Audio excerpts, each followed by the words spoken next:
Welcome to this week's virtual Drasha. This week we have the incredible privilege of Parshas Kedoshim. And the Parsha is filled with so many beautiful, magnificent, and profound mitzvos. But the truth is, the profundity of the Parsha really begins at its very inception, at the beginning. Hashem says to Moshe in the second pasuk of the Parsha, Daber al kol adas b'nei Yisrael. Speak to the entire assembly of the Jewish people and tell them, V'amart aleim, and say unto them, Kedoshim to you, be holy. Such simple words, but yet leaves us a little bit almost confounded and confused. I understand that Hashem wants us to be holy, but what does holiness mean? And how does one achieve, how does one accomplish reaching a level of holiness? Kedoshim to you, simple words, yet seemingly an overwhelming spiritual mandate. And the commentaries in the Mefarshim have many different interpretations. Rashi explains that Kedoshim to you, how do you achieve holiness? Rashi understands it's through adhering to a strict code of morality. Kedusha means morality, specifically sexual morality, being a moral individual, not falling prey to the lusts and to the wants of life. The Ramban, on the other hand, explains the famous idea, Kadesh is atzmecha b'mashem mutralach, that where is Kedusha? Kedusha is taking the things that may be permitted, but ultimately making the decision that, you know what, I'm not going to have it. I can have it, I could do it if I wanted, but at the end of the day, I don't need this. So it's almost like a sense of self-restraint. Something is permitted, but I'm choosing instead to give it up, and many other interpretations. But I want to share with you is something truly beautiful by the Lubavitcher Rebbe. And the Rebbe says, I'm going to quote you, he says, Yesh lilmod mikan hora'a l'chol makom u'l'chol zman. The Rebbe says just the phrase Kedoshim to you itself, be holy, teaches us such an incredibly profound idea. Namely what? The Rebbe says, when you want to inspire people to be better, when you want to inspire people to become the best version of themselves, when you want to inspire people to self-actualize, the Rebbe says there are two different ways you can do it. You can go ahead and highlight all of the things a person should not do. You could also go ahead and stress all of the shortcomings and all of the faults and explain this is broken and this is broken and that's broken and I have to fix this and you have to fix this and you have to work on this. That's one way, says the Rebbe. Or you could build a person up. You could remind a person of their individual greatness. You could remind a person of their personalistic holiness. And by stressing to the individual, you're great, you're special, you're fantastic, that gives them the strength, gives them the chizuk to become the best version of yourself. So interesting, two different approaches. You can highlight that which is broken. You can highlight all the prohibitions and go ahead and say, work on this, fix this, do this, stop this, valid. Or remind a person of their personalistic greatness. And hopefully when a person looks in the mirror and they see greatness looking back, that gives them the chizuk, that gives them the strength to be able to actualize that personalistic greatness. Which approach is correct? The truth is both approaches are necessary at different times in life. But the Rebbe tells us something amazing.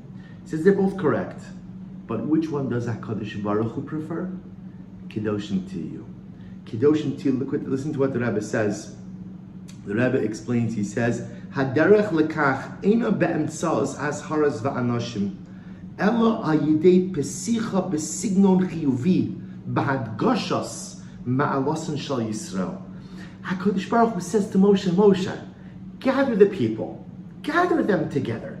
And the truth is, this parsha is filled with so many instructions, things we're supposed to do, things we're not supposed to do. And Hashem says to Moshe, the first thing you have to tell the people, first thing, Daber al kaladas b'nei Yisrael. The first thing, V'amart aleim, Kedoshim to you. Now, if Hashem tells us to be holy, that means that He believes in our ability to be holy. And if He believes in our ability to become holy, it must mean that we already possess some level of beautiful, luminescent holiness. Says the Lubavitcher Rebbe, Kedoshim to you on its most basic level, besides being a commandment that requires us to do other things, is a vote of confidence from the Ribono Shel Olam. Hashem says, be holy, be holy. Oh, 1 second. You see, you can't tell someone to do something that they're not capable of doing, right? If I go over to a 5-year-old child and I say, you know what, here's a trigonometry problem, get it done. Get it done. That doesn't make any sense. The 5-year-old doesn't know trigonometry. I don't know trigonometry, right? But the 5-year-old doesn't know trigonometry, right? So to give them the problem to solve is ridiculous. You can only ask someone to do something if you believe they have the requisite skill set. You can only ask someone to do something if you believe that they possess that koach. So when HaKadosh Baruch Hu tells us, Kedoshim Tiyu, be holy, you can only be holy if you have a capacity for holiness. And if you have a capacity for holiness, that means that there is some innate residual holiness inside of me already. Kadosh Baruch Hu is building us up. Hashem is reminding us to believe in ourselves. Kedoshim Tiyu, I'm asking you to be holy because you are already holy. The Ribono Shel Olam building us up by reminding us of our personalistic greatness. And what an incredible yisod. Because the truth is, this is so incredibly important in terms of our relationships with others, our relationship with ourselves. Sometimes in our relationships with others, sometimes it could be in a marriage, in a parent-child relationship, things don't go as planned. And it's often reflexive that when your significant other, your spouse, your child, your parent, your friend doesn't do what you want, so you kind of unload a little bit, right? A little bit of a musar shmooze, a little bit. And whereas there's a time and place for that, sometimes if you build people up, it gives them the ability to make the changes and to fix the things that are broken in a much better way than beating them down. And it applies with our relationship with ourselves. When we look in the mirror, what do we see? All too often, all we see when we look at ourselves is what's broken, what's in a state of disrepair, and what's misfiring. Now the truth is, dear friends, we have to be honest. A person always has to be cognizant of their failures and shortcomings. A person always has to be cognizant of the things that are broken. But that can't be the only thing I focus on. Kedoshim Tiyu, I have to see the goodness inside of me as well. I have to see the spiritual beauty inside. I have plenty of mistakes, no shortage of mistakes, no shortage of shortcomings. But Lamaisa, there's so much good inside of me as well. Focus on that.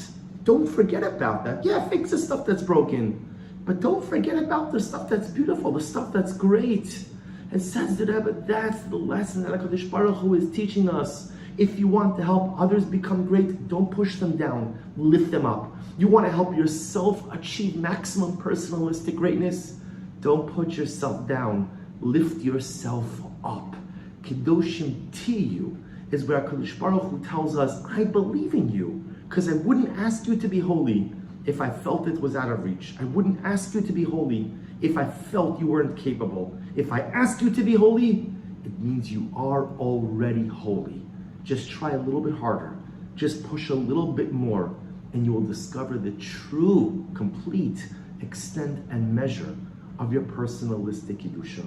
May be Zocha Meretz Hashem to lift others up, be Zocha to lift ourselves up, and in Meretz Hashem, Shoah Kodesh Baruch Hu, thank you for believing on us. You believed that we were Kadosh, and now Baruch Hashem, we're trying our best to maximize that personalistic Kedusha. Wishing everyone a good Erev Shabbos and a beautiful Shabbos Kodesh.